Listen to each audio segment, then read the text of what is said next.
Naharap sa patong-patong na reklamo ang isang lalaking public high school teacher sa San Mateo, Rizal dahil sa pangmumolestya umano sa isa niyang babaeng estudyante. Kapwa guro ng sospek ang nagreklamo matapos daw niyang mahuli sa akto ang sospek na minumolestya ang biktima sa loob mismo ng paaralan. Balitang hatid ni Cesar Apolinario.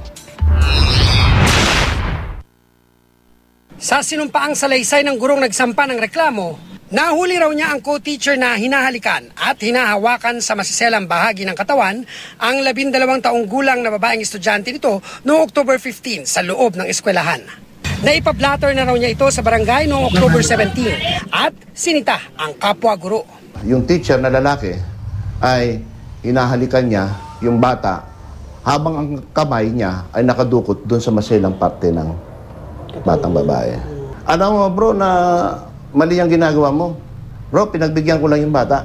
Naipasa na ang salaysay sa DepEd kasama ang salaysay ng iba pang mga saksi sa pag-uusap din ng estudyante at isa pang guro na lamang naghahanap daw ng kalinga ng isang ama ang biktima at umaming may relasyon sila ng guro at may ginagawa ngang pangmumolestya sa kanya. Nag-kiss na ulit at nagyakapan kami. Yun lang bang talaga?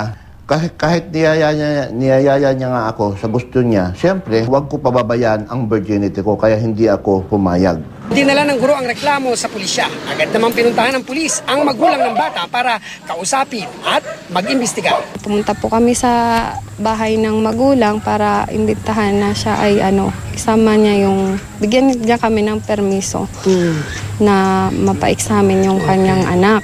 Ipinagbigay alam na rin ng guro sa kanilang eskwelahan ang reklamo.